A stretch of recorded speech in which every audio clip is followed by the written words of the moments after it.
ورحمة الله وبركاته. وعليكم السلام ورحمة الله وبركاته. إن الحمد لله نستعينه ونستغفره ونؤمن به ونتوكل عليه ونعوذ بالله من شرور أنفسنا ومن سيئات أعمالنا.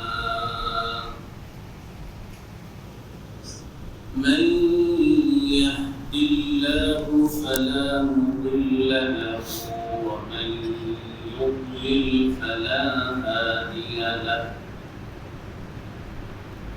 وأشهد أن لا إله إلا الله وحده لا شريك له. وأشهد أن سيدنا وسندنا ومولانا محمدا عبده ورسوله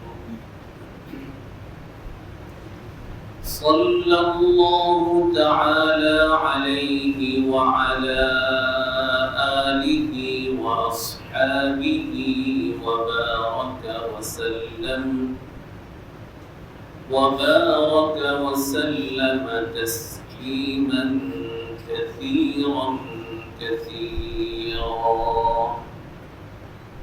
أما بعد فأعوذ بالله من الشيطان الرجيم. بسم الله الرحمن الرحيم.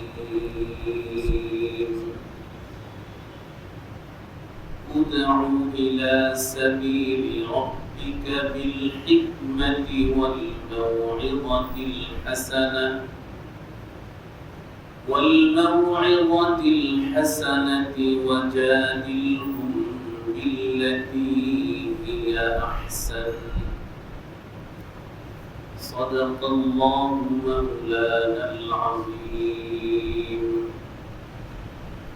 وقال تعالى: لقد كان لكم في رسول الله أسوة حسنة لمن كان يرجو الله واليوم الآخر وذكر الله كثيرا.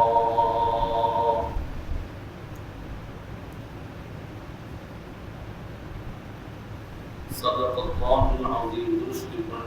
اللهم صل على سيدنا محمد وعلى آل سيدنا محمد كما صليت على سيدنا إبراهيم وعلى آل سيدنا إبراهيم إنك حميد مجيد.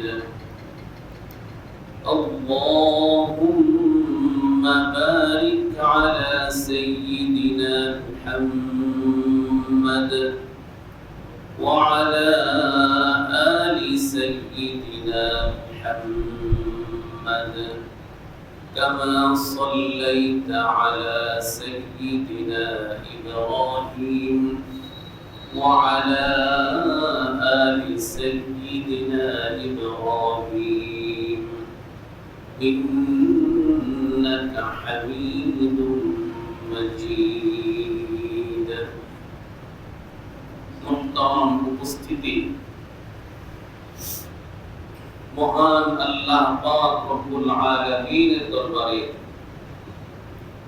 লাখো কোটি শুকরিয়া জ্ঞাপন করছি, যিনি তাঁর অগণিত অসংখ্য বান্দাগণের মধ্য হতে আমাদের কিছু সংখ্যক বান্দাগণকে পছন্দ মহব্বত করে ভালোবেসে তার প্রেমের বন্ধনে আবদ্ধ করে সালাতুল মাগরিব জামাতের সাথে আদায় করার পর নিজেদের আত্মশুদ্ধির লক্ষ্যে কোরআন সুন্নাহের আলোকে কিছু কথা পরস্পরের মাঝে মুযাকারা করার জন্য ধৈর্যের সাথে বসার তৌফিক দান করেছেন। কালিমাতুশ শুকর আদায় করে বলি আলহামদুলিল্লাহ। আলহামদুলিল্লাহ।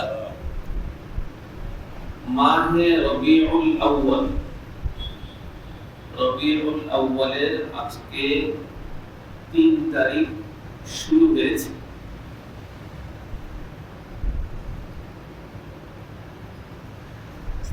রবিউল আউয়াল মাসে আমাদের প্রিয় নবী হযরত মুহাম্মদ মুস্তাফা সাল্লাল্লাহু আলাইহি ওয়াসাল্লাম পৃথিবীর এই জমিনে শুভাগমন করেছেন।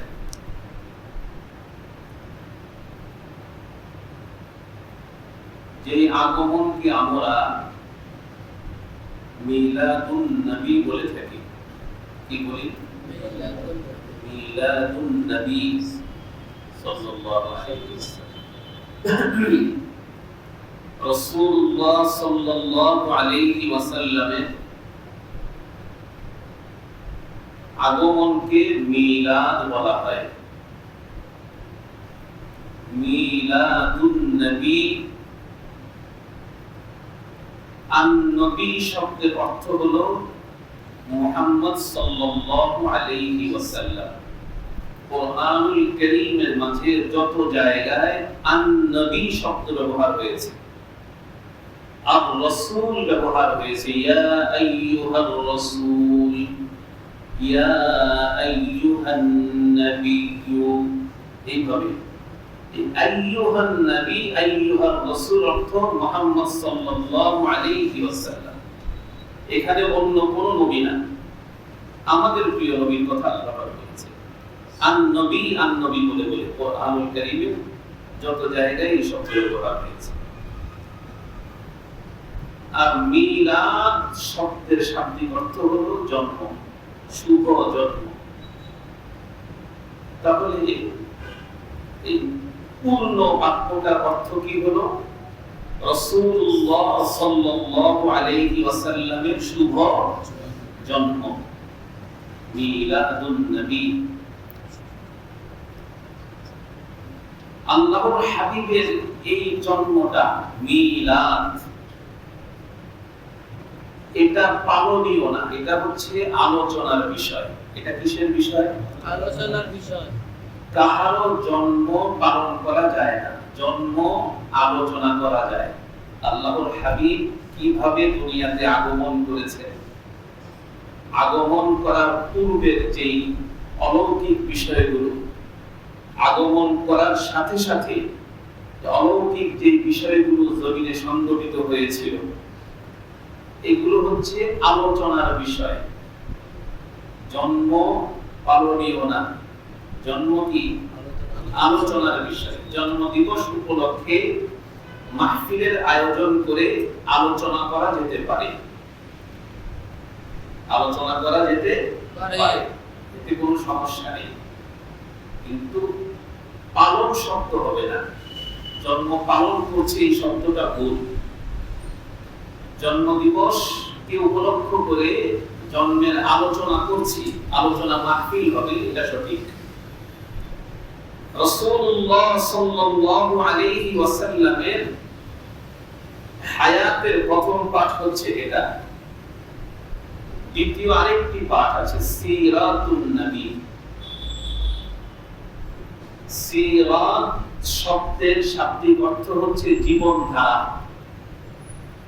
কি অর্থ? জীবনধারা, জীবন আদর্শ। আন-নবী শব্দের অর্থ রাসূলুল্লাহ সাল্লাল্লাহু আলাইহি ওয়াসাল্লাম। তাহলে উভয়টার অর্থ কি হলো? সিরাতুন নবী অর্থ হচ্ছে রাসূলুল্লাহ সাল্লাল্লাহু আলাইহি ওয়াসাল্লামের জীবনধারা অথবা জীবন আদর্শ। সিরাতুন নবী এটা পালনীয়, সিরাতুন নবী আলোচনার বিষয় এবং পালনীয় দোনোটা। সিরাত আলোচনা হবে এবং পালনও হবে, আর মিলাদ শুধু আলোচনা হবে, পালন সম্ভব না, করতে চাইলেও সম্ভব না। আর সিরাত আলোচনাও হবে অতঃপর পালন হবে, বাধ্যতামূলক পালন হবে। সিরাতুন নবী এটা বাধ্যতামূলক পালন করতে হবে।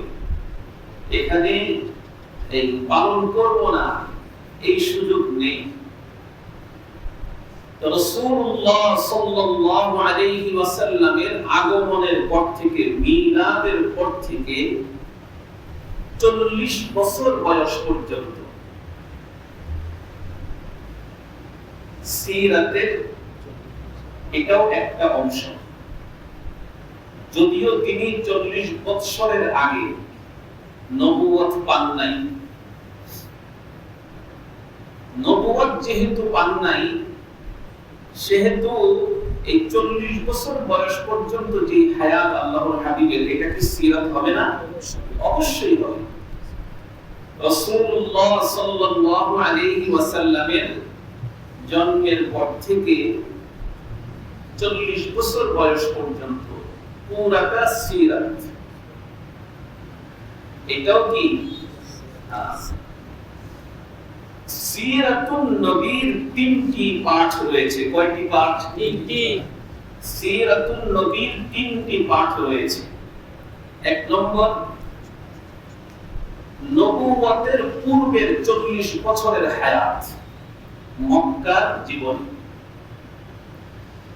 নবুয়তের পূর্বের 40 বছরের হায়াত মক্কাতে, এটা প্রথম পাঠ। সিরাতুন নবীর দ্বিতীয় পাঠ হলো নবুয়ত পরবর্তী 13 বছরের হায়াত মক্কাতে, এটা সিরাতুন নবীর দ্বিতীয় পাঠ। সিরাতুন নবীর তৃতীয় পাঠ হলো নবুয়ত পরবর্তী মদিনা 10 বছরের হায়াত। নবুয়ত পরবর্তী 10 বছরের হায়াত মদিনাতে, এই 3টি পাঠ। সিরাতুন নবীর এই 3টি পাঠ, প্রথম পাঠের মধ্যে সিরাতুন নবীর প্রত্যেকটা পাঠের 3টি করে মৌলিক শিক্ষা রয়েছে। কয়টি? 3টি করে মৌলিক শিক্ষা রয়েছে। নবুয়ত পূর্ব 40 বছরের হায়াত মক্কাতে আল্লাহর হাবিবের এই প্রথম পাঠের মৌলিক শিক্ষা 3টা। এক নম্বর, সত্যবাদিতা। 2 নম্বর, আমানতদারিতা। 3 নম্বর, বিশ্বস্ততা। এই 3টি হচ্ছে নবুয়ত পাওয়ার পূর্বের 40 বছরের হায়াতের মৌলিক শিক্ষা। সিরাতুন নবীর 40 পূর্ব হায়াতের মৌলিক শিক্ষা হলো এই 3টা। সত্যবাদিতা, সত্যবাদী হতে হবে। আল্লাহর হাবিব তিনি সত্যবাদী ছিলেন। 40 বছর বয়স পর্যন্ত তিনার হায়াতের মধ্যে কোন একটি মিথ্যার ছোঁয়াও ছিল না, কল্পনাও কেউ কোনোদিন করতে পারে নাই। দ্বিতীয় নম্বর, আমানতদারিতা। আল্লাহর হাবিব আমানতদার ছিলেন। আমানতের খেয়ানত, এই কথা চিন্তা করার মতো অবস্থা কখনো তৈরি হয়নি। এই 2টি সত্যবাদিতা, আমানতদারিতা, এই 2টি আখলাক, এই 2টি আখলাকের মাধ্যমে রাসূলুল্লাহ সাল্লাল্লাহু আলাইহি ওয়াসাল্লাম মক্কার সমস্ত মানুষের কাছে বিশ্বস্ত ব্যক্তি হিসেবে প্রতিষ্ঠিত হয়েছিলেন। আল্লাহু আকবার। তাহলে আমরা জানলাম নবুয়ত পূর্ব 40 বছরের হায়াত, এই সিরাতুন নবীর এই 40 বছরের হায়াত, এই হায়াতের মৌলিক শিক্ষা কয়টা? তিনটা। সত্যবাদী হওয়া। এখন আমরা আমাদের হিসাব করব, আমি কি সত্যবাদী হতে পেরেছি কিনা। সত্যবাদী কাকে বলে? লম্বা বিস্তারিত আলোচনা আছে, এটার জন্য 1-2 ঘন্টা দরকার। সত্যবাদী, আমি আজকে এই বিষয়ে আলোচনা করব না, শুধু এটার কাজ দিয়ে যাব। এক কথায় সত্যবাদী হতে হবে। সত্যবাদীর প্রথম কাতারে কারা আছে? যারা আল্লাহ পাক রব্বুল আলামিনের প্রতিটি কথাকে আন্তরিকভাবে বিশ্বাস করে মেনে চলার চেষ্টা জারি রেখেছেন, এরা সত্যবাদী। যারা রাসূলুল্লাহ সাল্লাল্লাহু আলাইহি ওয়াসাল্লাম আখিরি পয়গম্বর, সর্বশেষ নবী, সর্বশ্রেষ্ঠ নবী, আল্লাহর প্রেরিত পয়গম্বর, এই বিশ্বাসকে আন্তরিকভাবে পক্ষে ধারণ করে আল্লাহর হাবিবের প্রতিটি সুন্নতের অনুসরণ করার চেষ্টা যারা জারি রেখেছে, এরা সত্যবাদী। এবার দেখেন, আমরা যারা বেপরদায় চলি, বেপরদা করি, সত্যবাদী হতে পারি না। আমরা যারা হারামের লেনদেন করি, সত্যবাদী হতে পারি না। আমরা যারা নিজের স্ত্রী, নিজের মা বাবা, ভাই বোন, আপনজন, ঈমানদারদের সাথে প্রতারণামূলক কথা বলি, সত্যবাদী হতে পারি নাই। নামাজ পড়ি না, সত্যবাদী হতে পারি নাই। নবীর কোন একটি সুন্নত আমার থেকে বিদায় নিয়েছে, যে সুন্নতটা ওয়াজিব, যে সুন্নতটা ফরজ, ফরজে আইন সুন্নত, ওয়াজিব সুন্নত, সুন্নতে মুআক্কাদা, এই জাতীয় সুন্নত যার কাছ থেকে ছুটে যায়, ওই মানুষটা সত্যবাদী মানুষ না। কথা বুঝতেছেন আপনারা? এক কথায় আমাদেরকে সত্যবাদী হতে হবে, অবতো ইনশাআল্লাহ। এরপরে আমানতদার। আমানত, আমার ঈমান, আমার ইসলাম, আমার দ্বীন আমার কাছে আমানত রেখেছেন আমার রব। আমি আমার ঈমানকে ক্ষতিগ্রস্ত করার কোনো অধিকার রাখি না। রবের প্রতি বিশ্বাসের দাবি করেছি, তো সেই দাবির প্রতিটি দাবি পূরণ করতে হবে। যদি নিজের মন গড়া ঈমানের প্রকাশ করি, নিজের মন গড়া ঈমানের প্রচার করি, আমি আমানতদার হতে পারি না। আমার সন্তান আমার কাছে আমানত, আমার মা বাবা আমার কাছে আমানত, আমার স্ত্রী, আমার আপনজন, ভাই বোন, আমার ঈমানদার ভাইয়েরা আমার কাছে আমানত। আমার প্রত্যেকটি অঙ্গ প্রত্যঙ্গ আমার কাছে আমানত, আমার চক্ষু আমার কাছে আমানত। এই আমানতের খেয়ানত করা যাবে না।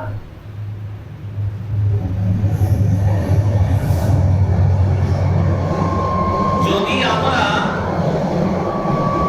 এই নবুয়ত পূর্ব 40 বছরের হায়াতের যে মৌলিক তিনটা শিক্ষা, সত্যবাদী, আমানতদার, বিশ্বস্ত,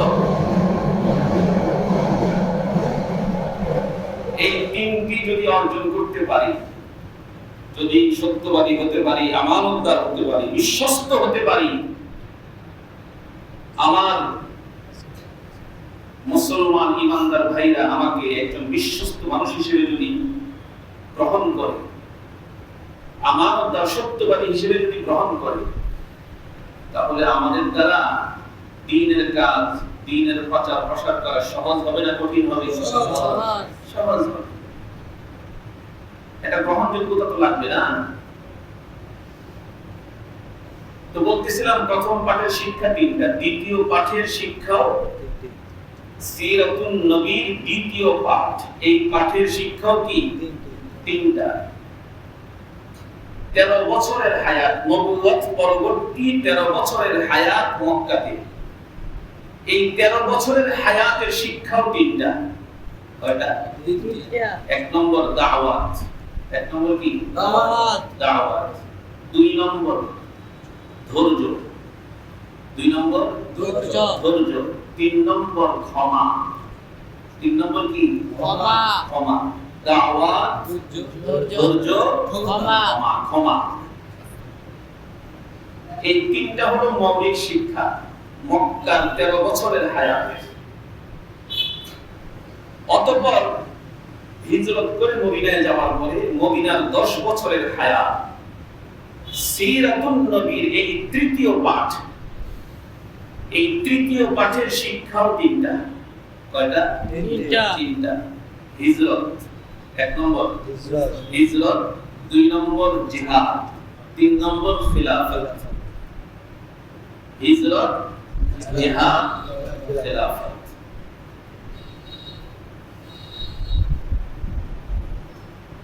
নবুয়ত পূর্ব 40 বছরের হায়াত, সিরাতুন নবীর প্রথম পাঠ।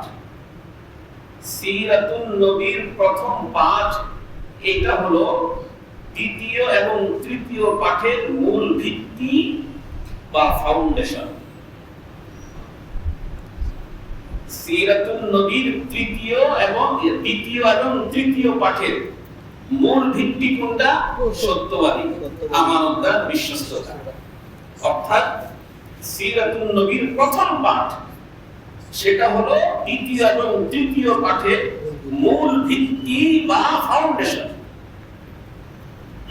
ফাউন্ডেশন যদি দুর্বল হয়, ভিত্তি যদি দুর্বল হয়, তাহলে বিল্ডিং কি টিকবে?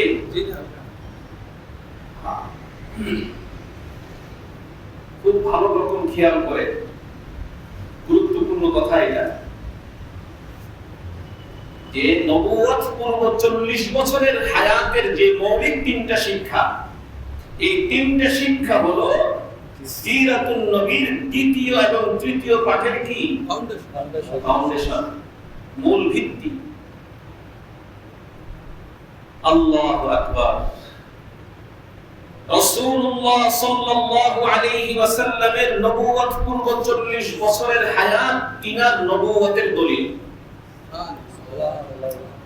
নবুয়ত পূর্ব 40 বছরের হায়াত, সেটা হচ্ছে আল্লাহর হাবিবের নবুয়তের দলিল। আর আমাদের জন্ম থেকে 40 বছর বয়স পর্যন্ত 40 পরবর্তী দিন, 40 পরবর্তী সঠিক দিন ও ঈমানের উপর বেঁচে থাকার দলিল। আল্লাহর হাবিবের 40 বছর হলো নবুয়তের দলিল, আর আমাদের হায়াতের 40 পরবর্তী যে হায়াত, সেটা হলো সঠিক দিন ও ঈমানের উপর বেঁচে থাকার দলিল। 40 এর আগের হায়াতটা, 40 পর্যন্ত হায়াত আমাদের, 40 পরবর্তী সঠিক দিন ও ঈমানের উপর অটল অবিচল থাকা, বেঁচে থাকার দলিল। এই জন্য খুব ভালো রকম মনে রাখবো, আমাদের মধ্যে ইমানদার হোক বেঈমান হোক, ইমানদার হোক চাই সে বেঈমান হোক, যদি 40 বছরের আগের হায়াতে ওই মানুষটা সত্যবাদী হয়, যদি আমানতদার হয়, যদি বিশ্বস্ত হয়, 40 পরবর্তী হায়াতে যদি বেঈমান হয়ে থাকে, আল্লাহ পাক তাকে ঈমান নসিব করবে। কথা কি বুঝতেছেন? আর যদি ঈমানদার হয়ে থাকে, 40 পরবর্তী মৃত্যু পর্যন্ত আল্লাহ পাক ওই ঈমানদারকে ঈমানের উপর অটল অবিচল রাখবে। এই জন্য ভাইরা আমার, আমি মুসলমানের ঘরে জন্মগ্রহণ করেছি, এই বক্তব্য দিয়ে ঈমান নিয়ে কবরে চলে যাব, মিথ্যাবাদী হয়ে আমানতের খেয়ানত করে, বিশ্বাসঘাতকতা করে ঈমান নিয়ে কবরে চলে যাব, এত সহজ না। আল্লাহ রাসূলুল্লাহ সাল্লাল্লাহু আলাইহি ওয়াসাল্লামের হাতে হাত রেখে যে সকল সাহাবীরা ঈমান এনেছেন, এই সাহাবীদের মধ্যে এমন বহু সাহাবী আছে যাদের বয়স 40 এর উপরে ছিল, কিন্তু তিনি যখন কাফের ছিলেন, কাফের থাকা অবস্থায় পরিবারে, সমাজে, দেশের মধ্যে একজন সত্যবাদী মানুষ হিসেবে বেঁচেছিলেন, আমানতদার হিসেবে জানতো মানুষ, বিশ্বস্ত হিসেবে মানুষের কাছে গ্রহণযোগ্যতা ছিল। আল্লাহ পাক হেদায়েত দিয়েছেন। এটা গুরুত্বপূর্ণ একটা সময়। উপযুক্ত বয়স থেকে 40 পর্যন্ত যে হায়াতটা আমাদের, এটা একটা গুরুত্বপূর্ণ একটা সময়। এই সময়ের মধ্যেই নিজেকে কি করতে হবে? নিজেকে পরিশুদ্ধ করতে হবে, ঈমানের উপর, সঠিক দ্বীনের উপর নিজকে প্রতিষ্ঠিত করার চেষ্টা করতে হবে। যদি চেষ্টা জারি থাকে আর এই অবস্থায় যদি আমার 40 পার হয়ে যায়, তো রবের কাছে এই কথা নিশ্চিত আশা করা যায় যে আল্লাহ পাক মৃত্যু পর্যন্ত আমাদেরকে ঈমানের উপর রাখবে ইনশাআল্লাহ। ইনশাআল্লাহ। আল্লাহু আকবার। তাহলে আমরা কি জানলাম? একটু সবক নেই। সিরাতুন নবী অর্থ কি বলেন? রাসূলুল্লাহ সাল্লাল্লাহু আলাইহি ওয়াসাল্লামের জীবনধারা অথবা জীবন আদর্শ। আর মিলাদুন নবী অর্থ কি? রাসূলুল্লাহ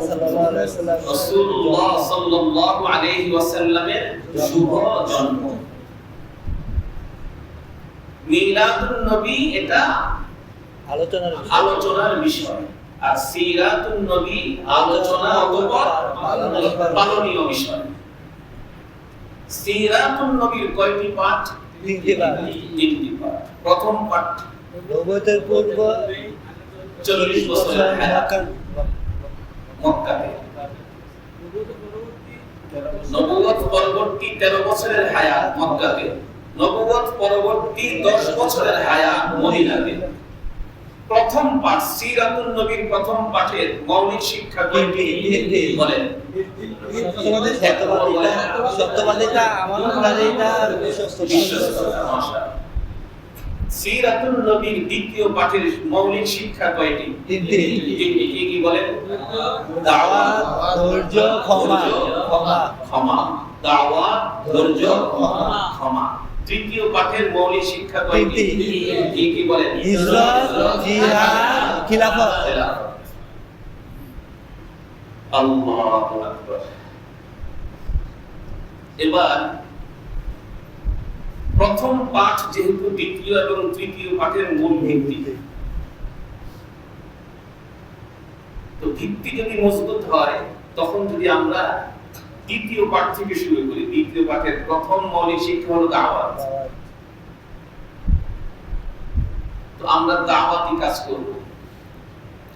এক ঈমানদার আরেক ঈমানদারকে দ্বীন ও ঈমান ইসলামের দাওয়াত দিব, ঠিক না? অথবা কোন কাফিরকে দাওয়াত দিব।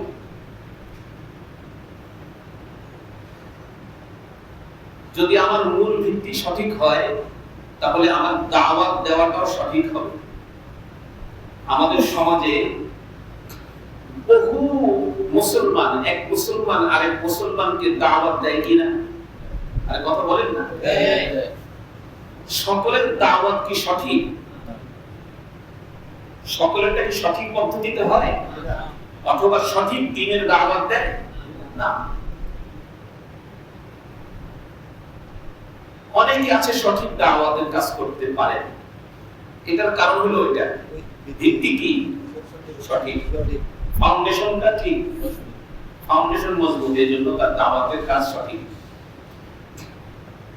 দাওয়াতের যে শিক্ষা, যে দাওয়াতের পথ ও পন্থা কেমন হবে, কেমন হওয়া চাই, আল্লাহ পাক রব্বুল আলামিন নবী এবং পয়গম্বরগণের মাধ্যমে দাওয়াতের পথ ও পদ্ধতি আমাদেরকে শিক্ষা দিয়েছেন। দাওয়াতের পথ ও পদ্ধতি কি হবে শিক্ষা দিয়েছে। যেমন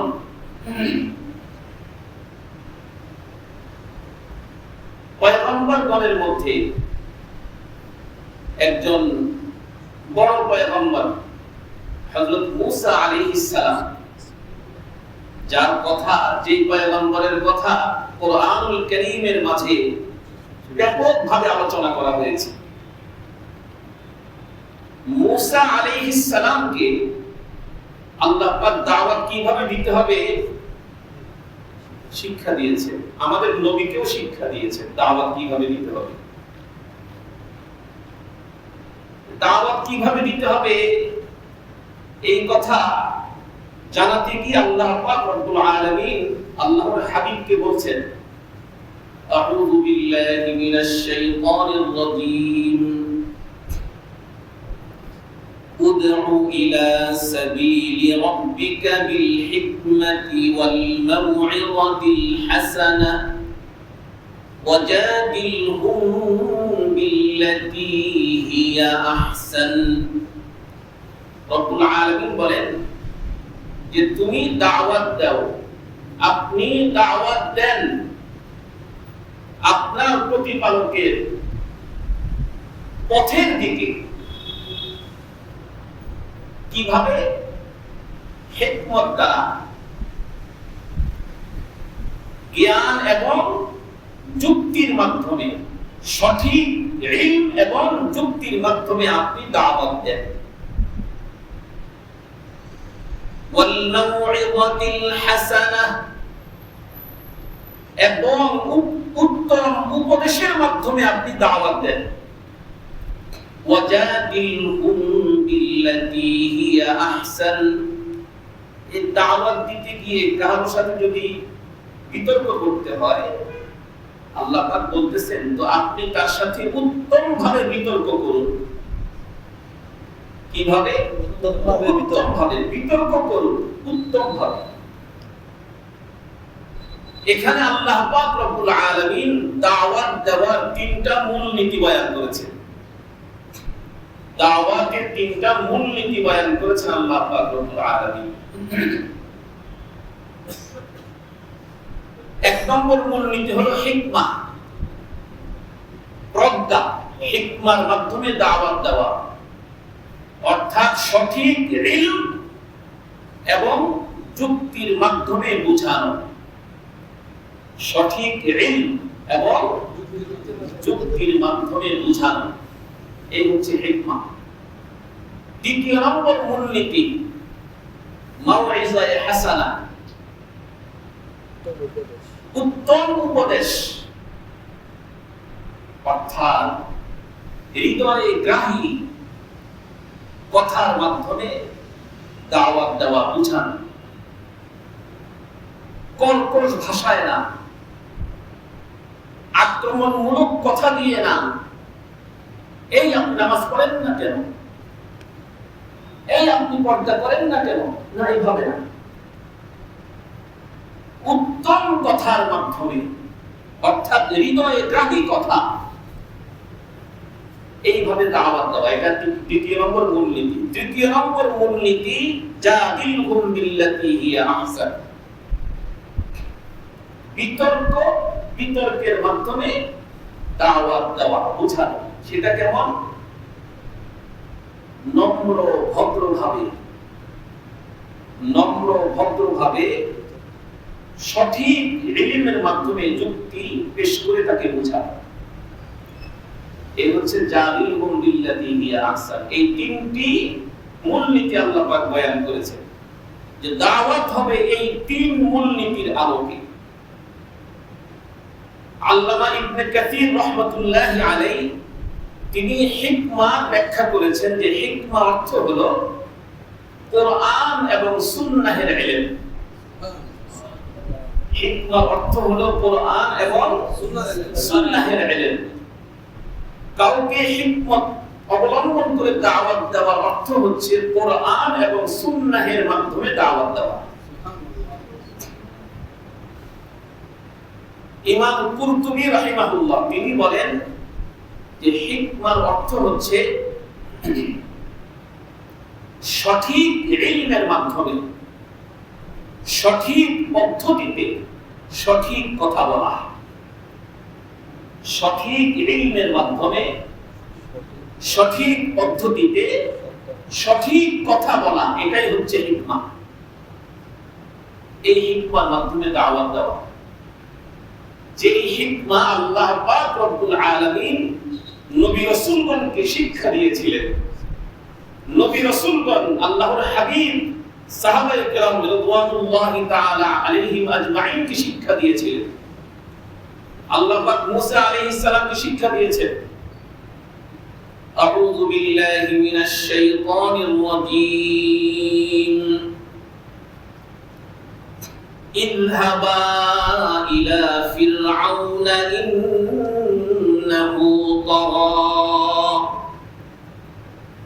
আল্লাহ পাক রব্বুল আলামিন মুসা আলাইহিস সালাম এবং তিনার ভাই হারুন আলাইহিস সালাম এই উভয়কে ডেকে বলতেছেন, ইযহাবা, আপনারা দুজন যান।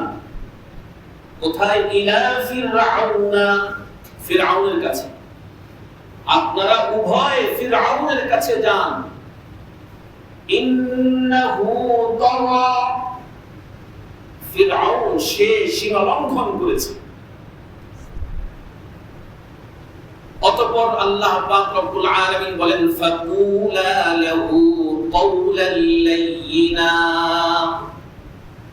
ফাকুলা লাহু কওলাল লাইয়িনা, আপনারা তার কাছে গিয়ে তাকে নরম ভাষায় দাওয়াত দেন। কি ভাষায়? নরম ভাষায়। কওলাল লাইয়িনা, নরম ভাষায়, নরম কথা দিয়ে তাকে দাওয়াত দেন। তিনি কি হবে? লাআল্লাহু ইয়াতাযাক্কারু আও ইয়াখশা, সে উপদেশ গ্রহণ করবে অথবা আল্লাহকে ভয় করবে। উপদেশ গ্রহণ করবে এবং কি করবে? আল্লাহকে ভয় করবে। হইতে পারে সে আল্লাহকে ভয় করবে, উপদেশ গ্রহণ করবে, যদি আপনি নরম ভাষায়, নরম কথায় যদি তাকে দাওয়াত দেন। দেখেন, আল্লাহ পাক দুইজন নবীকে ডেকে বললেন নরম ভাষায় দাওয়াত দিতে। নবীরা আল্লাহকে কি বলতেছেন দেখেন, ক্বালা রাব্বানা ইন্নানা নাখাফু আন ইয়াফরুতা আলাইনা আও আন ইয়াতগা। রব্বুল আলামিন, আপনি যে আমাদেরকে নরম ভাষায় দাওয়াত দিতে বললেন, ইন্নানা নাখাফু, আমরা তো ভয় করতেছি, আমাদের ভয় হচ্ছে যে এই নরম ভাষায় যখন আমরা তাকে দাওয়াত দেব তো সে আমাদের উপর জুলুম করবে, আর জুলুম করতে গিয়ে সে আমাদের উপরে সীমা লঙ্ঘন করবে। আমরা এই আশঙ্কা করতেছি। আপনাদের কাছে আমার প্রশ্ন, নরম ভাষায় দাওয়াত দিলে, যাকে নরম ভাষায় দাওয়াত দেওয়া হবে তাকে কি ভয় করার কোনো কারণ আছে? কথা বলেন না। ভয় করার কোনো কারণ আছে? আছে। নরম ভাষাটা কেমন সেটা তো বুঝতে হবে আগে। আল্লাহ পাক যে নরম ভাষার কথা বললেন, কওলাল লাইয়িনা, এই কওলাল লাইয়িনার অর্থ কি?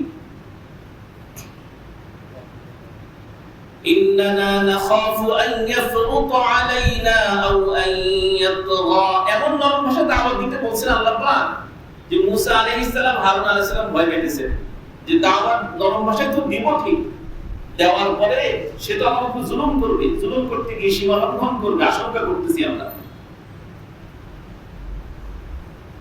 قال لا تخافا, রব্বুল আলামিন ডেকে বললেন, قال لا تخافا إنني معكما أسمع وأرى। রব্বুল আলামিন বললেন, ভয়ের কোনো কারণ নাই, আমি তোমাদের সাথে আছি। ইন্নানি মাআকুমা আসমাউ ওয়া আরা, আমি শুনি এবং দেখি। তোমাদের ভয়ের কোনো কারণ নেই।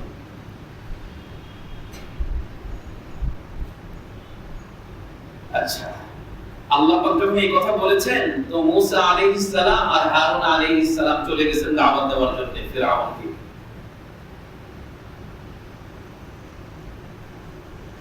فَأْتِيَاهُ فَقُولَا إِنَّا رَسُولَا رَبِّكَ فأرسل معنا بني إسرائيل ولا تعذبهم قد جئناك بآية من ربك والسلام على من اتبع الهدى موسى عليه السلام আর হারুন আলাইহিস সালাম দাওয়াত দিলেন কি বললেন ফাতিয়াহু গেলেন গিয়ে বললেন ফাকুলা লাহু ফাতিয়াহু ফাকুলা ইন্না রাসূলা রাব্বিক দাওয়াতের প্রথম কথা কি ছিল দেখেন বলতেছেন যে আমরা উভয় তোমার প্রতিপালকের রাসূল ইন্না রাসূলা রাব্বিক আমরা দুজন তোমার প্রতিপালকের রাসূল এই কওলান লাইয়িনা নরম ভাষার দাওয়াত খুব ভালো করে খেয়াল করেন আপনাদের জানা থাকার কথা অবশ্যই জানেন আপনারা ফিরআউন সে নিজেকে আল্লাহ দাবি করছে না রব দাবি করছে না দেখেন নরম ভাষার দাওয়াতের পদ্ধতি হলো যার যেই রোগ যার সমস্যা যে সমস্যা মূল সমস্যা ওই মূল সমস্যায় তাকে আঘাত করা এটা হচ্ছে নরম ভাষার দাওয়াত ফিরআউন তো সে নিজেই নিজেকে রব দাবি করেছে তার আবার রব কি মুসা আলাইহিস সালাম আর হারুন আলাইহিস সালাম গিয়ে দাওয়াতের প্রথম শব্দ ব্যবহার করলেন যে আমরা দুজন তোমার প্রতিপালকের রাসূল আল্লাহু আকবার এই হচ্ছে নরম ভাষার দাওয়াত তো এই কথা বললে ফিরআউন কি এটা গ্রহণ করে নিবে নাকি আগুনে তেলে বেগুনে জ্বলবে তার শরীর তো আগুন হয়ে যাওয়ার কথা আর হয়েছে তাই অথচ কিনারা নরম ভাষায় বলেছেন যে আমরা উভয় তোমার প্রতিপালকের রাসূল ইন্না রাসূলা রাব্বিক ফাআরসিল মা'ানা বনি ইসরাঈল বনি ইসরাঈলকে আমাদের সাথে যেতে দাও ওয়ালা তুআযিবহুম তাদের উপরে তোমরা জুলুম করো না তুমি জুলুম করো না ওয়ালা তুআযিবহুম قد جئناك بآية من ربك এই শেষও বলতেছে যে আমরা তোমার প্রতিপালকের পক্ষ থেকে বহু নিদর্শনাবলী নিয়ে এসেছি আমরা তোমার প্রতিপালকের পক্ষ হতে নিদর্শনাবলী নিয়ে আগমন করেছি ওয়াসসালামু আলা মান ইত্তাবাআল হুদা শান্তি বর্ষিত হোক ওই ব্যক্তির উপর যে হেদায়েতের অনুসরণ করে নরম ভাষার দাওয়াতের পদ্ধতি বুঝেছেন বুঝতে পেরেছি আমরা সবাই অর্থাৎ কোন ব্যক্তির দেহের মধ্যে বিভিন্ন রোগ আছে ডায়াবেটিক রোগ মাথা ব্যথার অসুস্থতা অন্যান্য আরো রোগ ব্যাধি আছে রকমারি রোগ আছে এর মধ্যে ক্যান্সারও আছে কি আছে ক্যান্সার আচ্ছা ডাক্তারের কাছে গেলাম ডাক্তার আমার সব রোগ সম্পর্কে জানলেন জানার পরে তিনি আমাকে ক্যান্সারের চিকিৎসা না দিয়ে অন্য রোগের চিকিৎসা যদি দেন আমি কি ধ্বংস হব না ভালো হয়ে যাব কথা বলেন না ধ্বংস হব আমার অস্তিত্ব থাকবে না তাহলে ডাক্তারের দায়িত্ব কি হবে ক্যান্সার ভালো করা ঔষধ দেওয়া পরামর্শ দেওয়া যদি অঙ্গ কেটে ফেলতে হয় অঙ্গ কেটে ফেলা তাকে বাঁচানোর জন্য আল্লাহু আকবার ঠিক আকীদার মিসকিন যারা আকীদাগত সমস্যা অনেক রকমের আছে এর মধ্যে মৌলিক সমস্যা যার যেটা ওই সমস্যার দাওয়াত তাকে দিতে হবে কথা বুঝতেছেন যার ঈমান যে কারণে বেশি ক্ষতিগ্রস্ত হচ্ছে যেই অন্যায়ের কারণে যেই বিশ্বাসের কারণে যার ঈমান যত বেশি ক্ষতিগ্রস্ত হচ্ছে ঠিক ওই বিষয়ের দাওয়াত তাকে দেওয়া, এটাই হচ্ছে নরম ভাষার দাওয়াত। কথা বুঝতেছেন আপনারা? এটাই হচ্ছে নরম ভাষার দাওয়াত।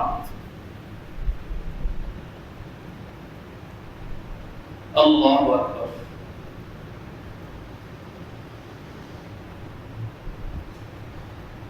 তো মুসা আলাইহিস সালাম, হারুন আলাইহিস সালাম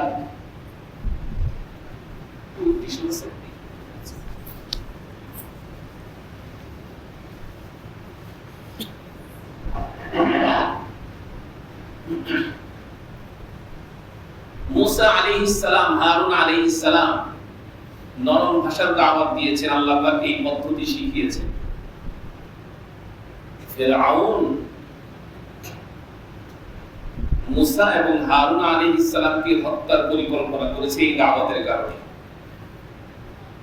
এই দাওয়াতের কারণে হত্যার পরিকল্পনা করেছে। ওই যে আশঙ্কা করেছিলেন যে আমরা ভয় করতেছি যে নরম ভাষায় দাওয়াত দেব, কিন্তু সে তো আমাদের উপর জুলুম করবে এবং জুলুম করতে গিয়ে সীমা লঙ্ঘন করবে, আমরা এই আশঙ্কা করতেছি। তাহলে বোঝা গেল আপনি যখন সঠিক দাওয়াতের কাজ করবেন তো আপনার গ্রহণযোগ্যতা সকলের কাছে থাকবে না। সঠিক দাওয়াত যেদিন দিবেন সেদিন থেকে সব বিশ্বাস নষ্ট হয়ে যাবে। সঠিক দাওয়াত যেদিন দিবেন সেদিন সঠিক বিশ্বাসটা কি হয়ে যাবে? নষ্ট হয়ে যাবে। হায় হায় আফসোস। 40 বছর পর্যন্ত, জন্ম থেকে 40 বছর বয়স পর্যন্ত রাসূলুল্লাহ সাল্লাল্লাহু আলাইহি ওয়াসাল্লাম মক্কার প্রতিটি মানুষের কাছে একজন সত্যবাদী মানুষ, আমানতদার মানুষ, বিশ্বস্ত মানুষ হিসেবে গ্রহণযোগ্যতা পেয়েছিলেন। আল আমিন, এই মুশরিকরাই আল্লাহর হাবিবকে আল আমিন উপাধিতে ভূষিত করেছিল। কথা ঠিক কি না? আল আমিন উপাধি এই মুশরিকরা আল্লাহর হাবিবকে দিয়েছিল। আল আমিন যখন মক্কার মুশরিকদেরকে ডাকলেন, ডেকে নবুয়ত পাওয়ার পরে সবাইকে ডেকে জমা করলেন। জমা করে যখন বললেন লা ইলাহা ইল্লাল্লাহ, কি বললেন? নরম ভাষার দাওয়াত। মক্কার মুশরিকরা এরা নিজেদেরকে রব দাবি করে নাই ফিরআউনের মতো। করেছে না, বরং তারা রবের ইবাদত করত, বাইতুল্লাহ হজ করত, বাইতুল্লাহ তাওয়াফ করত, কিন্তু তারা শিরক করত, মুশরিক ছিল। তো আল্লাহ পাক রব্বুল আলামিনের পক্ষ হতে নবুয়ত প্রাপ্ত হয়ে আল্লাহর হাবিবের সর্বপ্রথম নরম ভাষার দাওয়াত ছিল কি? লা ইলাহা ইল্লাল্লাহ, যে আল্লাহ ছাড়া আর কোনো ইলাহ নেই। ইবাদতের, দাসত্বের, গোলামীর একমাত্র উপযুক্ত হচ্ছেন আল্লাহ। আর কেউ দাসত্ব পাবে না, গোলামী পাবে না, একমাত্র রব পাবে, একমাত্র ইলাহ তিনি। ইবাদত তার করতে হবে, কপাল তার কাছে ঝুঁকাতে হবে, অন্য কারোর সামনে কপাল ঝুঁকানো যাবে না। অন্য কাউকে শক্তির মালিক মনে করা যাবে না, অন্য কাহাকেও অদৃশ্যের মালিক মনে করা যাবে না। নবী রাসূলগণকে আল্লাহ পাক অদৃশ্য ইলম যতটুকু জানিয়েছেন, নবী রাসূলগণ ততটুকু জানেন, এর বেশি জানেন না। সমস্ত গায়েবের ইলম একমাত্র কার কাছে? আউযু বিল্লাহি মিনাশ শাইতানির রাজীম। ওয়া ইনদাহু মাফাতিহুল গায়ব লা ইয়া'লামুহা ইল্লা হু ওয়া ইয়া'লামু মা ফিল বাররি ওয়াল বাহর وما تسقط من ورقة إلا يعلمها ولا حبة في ظلمات الأرض ولا رطب ولا يابس ইল্লা ফি কিতাবিম মুবিন। রব্বুল আলামিন বলেন আলিমুল গায়ব, গায়বের ওয়া ইনদাহু মাফাতিহুল গায়ব, গায়বের চাবি কার কাছে? আল্লাহর কাছে। লা ইয়ালামুহা ইল্লা হু, আল্লাহ ছাড়া এই ইলম, গায়বের ইলম আর কেউই জানে না। ওয়া ইয়ালামু মা ফিল বাররি ওয়াল বাহর, জলে এবং স্থলে যাহা কিছু আছে সকল কিছুর ইলম একমাত্র কার কাছে? আল্লাহর কাছে। ওয়া মা তাসকুতু মিন ওয়ারাকাতিন ইল্লা ইয়ালামুহা, পৃথিবীর জমিনে যত গাছপালা আছে দৈনন্দিন কতগুলো পাতা ঝরে ঝরে পড়ে, এর কোনো হিসাব কেউ দিতে পারবে? আল্লাহ পাক বলতেছেন যে জমিনের যত গাছ আছে এই গাছের একটা পাতাও আল্লাহর ইলম ছাড়া জমিনে ঝরে পড়ে না। আল্লাহু আকবার। আল্লাহর ইলম ছাড়া জমিনে একটি পাতাও ঝরে পড়ে না। প্রত্যেকটা পাতার ইলম রবের কাছে আছে। ওয়ালা হাববাতিন ফি যুলুমাতিল আরদ, ঘোলাটে অন্ধকার, গভীর অন্ধকার, যেই অন্ধকারে নিজেকে নিজে দেখে না, এইরকম ঘোলাটে অন্ধকারে জমিনের মধ্যে যদি কোনো পাতা পড়ে অথবা জমিন থেকে যদি কোনো শস্য দানা বের হয়ে আসে, সেটাও আল্লাহর ইলমে আছে। ভিজা এবং শুষ্ক যাহা কিছু আছে এই সব কিছু কার ইলমে? আল্লাহর ইলমে আছে। তাহলে একমাত্র ইবাদতের মালিক কে? আল্লাহ। লা ইলাহা ইল্লাল্লাহ। আল্লাহর হাবিব দাওয়াত দিয়েছেন নরম ভাষায়। দাওয়াতের ফলাফল কি? হায় হায় 40 বছর পর্যন্ত মক্কার যে মুশরিকরা আল্লাহর হাবিবকে আমানতদার, সত্যবাদী, বিশ্বস্ত হিসেবে আল আমিন উপাধি দিয়েছে, সেই মুশরিকরাই সবাই আল্লাহর হাবিবের বিরুদ্ধে চলে গেল। সেই বিশ্বাসের মিনারটা মুহূর্তেই ভেঙে চুরমার হয়ে গেল শুধুমাত্র নরম ভাষার দাওয়াত। কেন? নরম ভাষার এই দাওয়াতটা একেবারেই জায়গা মতো দিয়েছে। আল্লাহ তাব্বান লাকা ইয়া মুহাম্মদ, নাউযু বিল্লাহ।